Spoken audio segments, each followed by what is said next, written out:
வணக்கம். தமிழ் ஃபுட் கார்னரில் இன்றைக்கி ஜவ்வரிசி வடை பண்ண போகிறோம். இந்த வடைக்கு சைட் டிஷ்ஷாக ஒரு வேர்க்கடலை சட்னி அரைச்சிருக்கோம். இந்த வடைக்கு அந்த சட்னி தொட்டு சாப்பிட்றதுக்கு ரொம்பவே நல்லாயிருக்கும். இப்போ இந்த வடையையும் சட்னியையும் எப்படி பண்ணுறதுன்னு பார்க்கலாம்.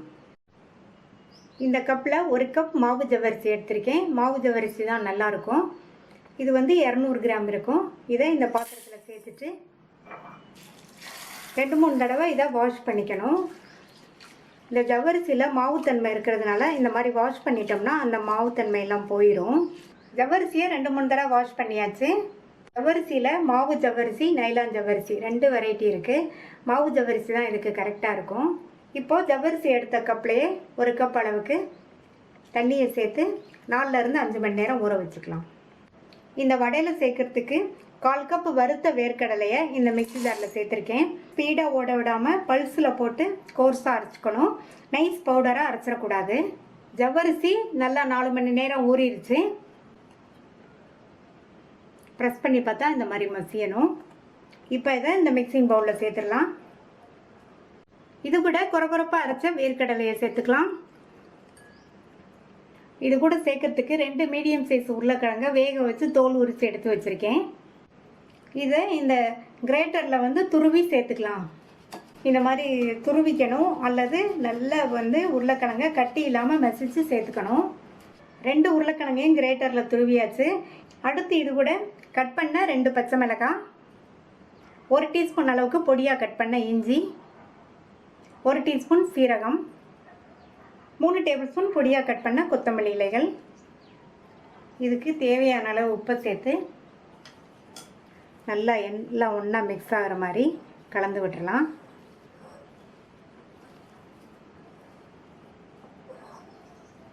எல்லாம் நல்லா ஒன்றா மிக்ஸ் ஆகிற மாதிரி பிசைஞ்சு விட்டுக்கணும். நான் இதில் கொஞ்சம் கூட தண்ணியே சேர்க்காம மாவு வடை தட்டுற பக்குவத்துக்கு இருக்குது. சப்போஸ் உங்களுடைய மாவு ரொம்ப கெட்டியாக இருந்ததுன்னா நீங்கள் 1 ஸ்பூன் மட்டும் தண்ணி சேர்த்து பிசைஞ்சுக்கங்க. தண்ணியை ரொம்ப சேர்த்துறாதீங்க. இந்த ஜவ்வரிசி வடைக்கு காம்பினேஷனாக ஒரு சட்னி அரைச்சிடலாம். அதுக்கு இந்த மிக்ஸி ஜாரில் 3 டேபிள் ஸ்பூன் வறுத்த வேர்க்கடலை உள்ள தோலை எடுத்துடணும். 1 இன்ச் அளவுள்ள இஞ்சி, 3 பச்சை மிளகாய், 1/2 கப் அளவு பொடியாக கட் பண்ண கொத்தமல்லி இலைகள், 3 டேபிள் ஸ்பூன் ஃப்ரெஷ்ஷான தயிர்,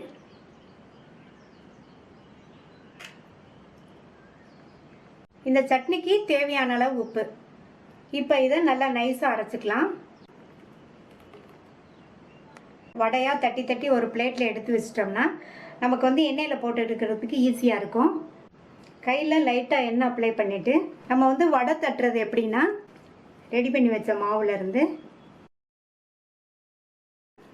இந்த மாதிரி அளவு உருண்டை எடுத்து இப்படியும் தட்டி சேர்க்கலாம்.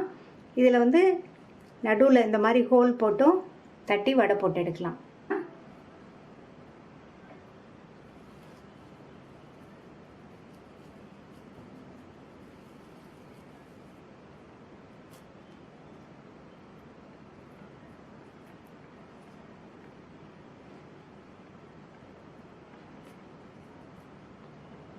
இதே மாதிரி எல்லா வடையும் தட்டி ரெடியாக எடுத்து வச்சிடலாம். கடாயில் எண்ணெய் விட்டு சூடாயிடுச்சு. ஒவ்வொரு வடையாக எண்ணெயில் சேர்த்துடலாம்.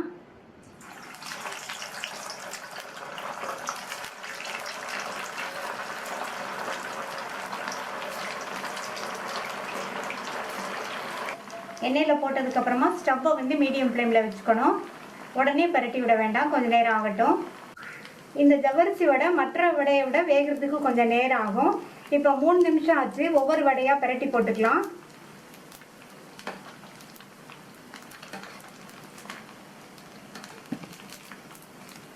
நல்லா பரட்டி விட்டு வடை பொன்னிறமாக வந்துருச்சு. இந்த அளவுக்கு வெந்தாதான் வடை நல்லா மொறுமொறுப்பாக இருக்கும். இப்போ ஒவ்வொரு வடையாக எடுத்துடலாம்.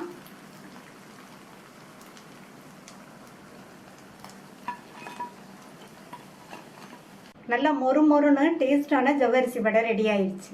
இந்த ஜவ்வரிசி வடையையும் வேர்க்கடலை சட்னியையும் ட்ரை பண்ணி பார்த்துட்டு உங்கள் கமெண்ட்ஸை சொல்லுங்கள். தேங்க்யூ.